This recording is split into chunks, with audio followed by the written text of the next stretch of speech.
અટકાયતીઓની મુક્તિ સાથે કાશ્મીરી પંડિતોના પુનર્વસવાટ માટે મુફ્તીનો મનોજ પાંડેને અનુરોધ. જમ્મુ અને કાશ્મીરની પીપલ્સ ડેમોક્રેટિક પાર્ટીના પ્રમુખ અને રાજ્યના પૂર્વ મુખ્યમંત્રી મહેબૂબા મુફ્તી ઉપરાજ્યપાલ મનોજ સિન્હાને મળ્યા હતા. જમ્મુ અને કાશ્મીર સંબંધી સંવિધાનની કલમ ઓગસ્ટ 2019માં દૂર કરાયા પછી મહેબૂબા પહેલી જ વાર ઉપરાજ્યપાલને મળ્યા હતા.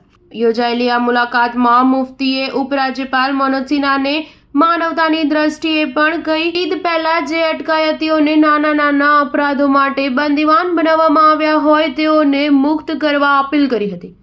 આ સાથે તેઓએ કહ્યું કાશ્મીરી પંડિતોને પાછા બોલાવી તેઓનો પુનર્વસવાટ કરાવવા અનુરોધ કર્યો હતો. તે માટે તેઓએ કહ્યું હતું કે તે પંડિતોને રહેવા માટે ઘર, ખેડાણ માટે જમીન અને રાજકીય પ્રતિનિધિત્વ મળે તેવી વ્યવસ્થા ગોઠવવી અનિવાર્ય છે.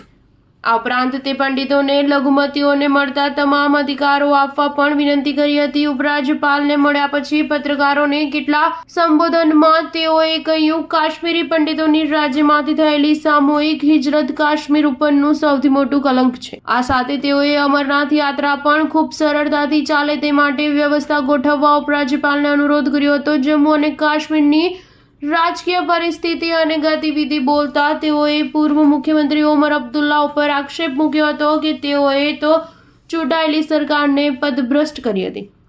તેમજ વકફ બિલ સંબંધી તેમનું વલણ તેમના માનસને છતું કરે છે. કેટલાક વિશ્લેષકો કહે છે કે ઓપરેશન સિંદૂરમાં પાકિસ્તાનને મળેલા પછડાટ પછી અને તે પૂર્વે ભારતે કરેલી સર્જિકલ સ્ટ્રાઇક પછી હવે મહેબૂબા મુફ્તીના વલણમાં ફેરફાર આવ્યો છે તેમ લાગે છે. સ્ટાર ન્યૂઝ 7 હંમેશા સચ્ચાઈની સાથે.